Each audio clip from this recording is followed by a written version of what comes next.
Pemirsa, Anda kembali di Selamat Pagi Indonesia dan kita akan lanjutkan perbincangan bersama dengan para narasumber. Saya ke Pak Anang. Pak Anang, kalau melihat dari arah Pak Jokowi ini di akhir masa pemerintahannya, ada survei yang menyebutkan tingkat kepercayaan publik kepada pemerintah ini menurun. Nah, selanjutnya bagaimana atau langkah apa yang harusnya diambil oleh Pak Jokowi untuk dapat memulihkan kepercayaan publik kepada pemerintah? Ya, dalam waktu sangat singkat sampai Oktober, saya kira sulit untuk mengembalikan kepercayaan publik ya terhadap pemerintah. Nah, inilah kemudian yang harus diantisipasi. Artinya untuk memulihkan itu ada cara-cara yang instan dan ada cara-cara yang lebih strategik ya secara politis. Secara instan barangkali berkaitan dengan pemenuhan dari sektor ekonomi, terutama bicara pada rakyat kecil yang mayoritas sekarang ada di Indonesia. Kalangan-kalangan middle law itu yang harus dipuaskan secara ekonomi sehingga tidak perlu berpikir secara kritis. Tetapi ini menurut sehingga perlu ada jalur-jalur politis yang itu harus ditempuh untuk memastikan keamanan pasca turunnya Pak Jokowi.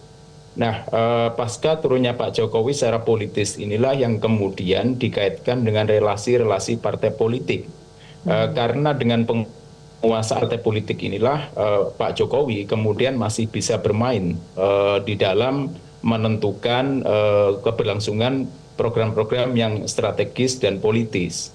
Nah, isu-isu yang berkaitan dengan masalah cawe-cawe kemudian pemberian bintang 4 ini sebetulnya tidak lepas dari upaya Pak Jokowi untuk dalam tanda kutip memastikan keselamatan program-program beliau dan keselamatan beliau. Nah, memang ada konsekuensi yang harus dibayar mahal, yaitu terlukainya nilai-nilai demokratis yang ada di Indonesia saat ini. Banyak suara-suara kami sebagai guru besar itu memprihatinkan tentang etika politik. Kalau misalkan kita berkaca pada nilai-nilai Pancasila, maka ada sebuah keteladanan yang harusnya itu juga kemudian harus diejawantahkan. Nah, tetapi keteladanan etika itu menjadi sesuatu yang sangat langka saat ini, bahkan ada kecenderungan elit-elit politik kita menabrak itu. Berkaitan dengan itulah saya menilai bahwa hal-hal yang harus dilakukan Pak Jokowi ada kemungkinan dua hal yang secara mayor akan dilakukan itu. Dan itu memiliki implikasi yang luar biasa terhadap tegaknya nilai demokratis yang ada di negara kita. Yang sebetulnya sudah dibangun dengan bagus. Ketika bagaimana kemudian ada masyarakat sipil biasa non-partai politik ternyata kemudian bisa disetujui oleh banyak partai politik dan kemudian menjadi elit di negara kita ini. Tetapi dengan akhir yang kemudian mengebiri produk-produk konstitusi, bahkan kemudian cenderung kemudian menjungkir balikkan nilai-nilai konstitusional, itu yang kemudian dinilai publik itu menjadi tercabiknya nilai demokrasi yang ada di Indonesia di akhir-akhir ini. Begitu Mbak Marcelina.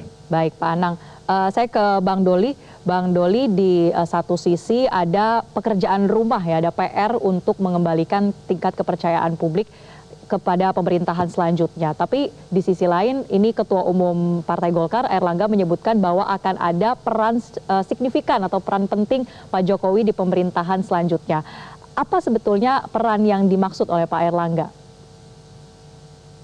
Ya, pertama saya kira kita coba koreksi soal mengembalikan kepercayaan publik ya, karena sampai saat ini sebetulnya kan kepercayaan publik terhadap pemerintahan terhadap Pak Jokowi masih cukup baik, approval ratingnya masih cukup tinggi, artinya Pak Jokowi dan kemudian Pak Jokowi sampai hari ini masih terus melakukan berbagai pelaksanaan program-program.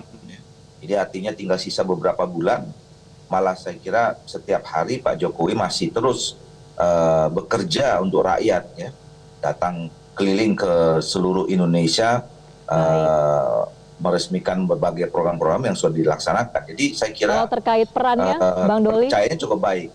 Nah, soal kemudian peran ya, ini perlu saya jelaskan ya. Mungkin karena memang pertama kali statement ini disampaikan oleh Pak Airlangga ya. Jadi memang kami ini punya tradisi ya di internal partai kami itu selalu menghargai senior-senior kami, gitu ya. Berbagai nama-nama, ada Pak Abang Tanjung, kemudian Pak Abu Rizal Bakri, kemudian Pak Luhut, Pak Yusuf Kala, Pak Agung, segala macam itu kita tempatkan dalam tempat yang terhormat dan mereka diberi keluasan untuk memberikan saran, masukan, segala macam. Nah sama, Pak Prabowo kan juga selama ini kan begitu, bahwa kita sebagai bangsa yang besar harus menghargai dan berterima kasih kepada pendahulu-pendahulu kita, disebutkan semua presiden, mulai dari Pak Soekarno, kemudian Pak Soeharto, Pak Abdurrahman, Pak Habibie, Amran Wahid, Ibu Megawati, Pak Susilo Bambang Yudhoyono, termasuk Pak Jokowi yang saya kira juga dalam 2 periode ini kita tidak bisa menafikan ya banyak peran dan kontribusi. Artinya sebagai salah satu tokoh atau bapak bangsa ya bisa dibilang, Bang Doli. Seperti yang Anda sebutkan di segmen sebelumnya. Soal perannya itu, kalau soal peran kan itu relatif ya. Bisa peran formal maupun peran informal. Dan itu nanti tergantung Pak Jokowi sendiri. Pembicaraan antara presiden terpilih nanti secara resmi segala macam dengan Pak Jokowi mau ngambil peran posisi seperti apa. Tapi yang jelas saya kira tunggu posisi strategis yang akan ditawarkan Golkar nanti apa ya Bang Doli ya kira-kira. Tapi saya ingin beralih dulu nih terakhir ke Mas Arya Bima.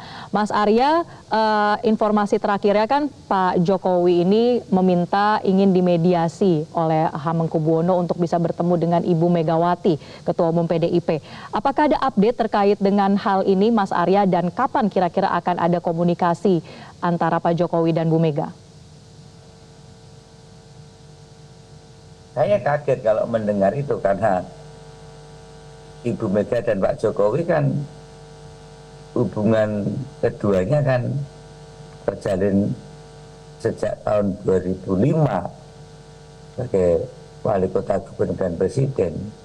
Dan biasa kedua beliau ini untuk saling teleponan kan hal yang biasa. Saya tidak melihat ada keseriusan untuk ada pertemuan Pak Jokowi dengan Ibu Mega karena keduanya mempunyai cara untuk berkomunikasi yang sudah terajut hampir 20 tahun lebih. Baik, artinya untuk pertemuan secara langsung tatap muka di antara dua tokoh bangsa ini atau antara ketua umum dan kader partainya ini masih jauh ya kemungkinan akan bertemunya ya Mas Arya. Kita dengar di publik saja. Oke, kita tunggu ya. Dan kita nantikan selanjutnya apa langkah Pak Jokowi kemana dia akan berlabuh usai lepas jabatan sebagai presiden. Sekali lagi terima kasih Bapak-Bapak telah bergabung bersama kami. Wakil Ketua Umum Partai Golkar Ahmad Doli Kurnia Tanjung, kemudian juga politisi PDIP Arya Bima dan juga pakar komunikasi politik Pak Anang Sujoko. Terima kasih telah bergabung bersama kami.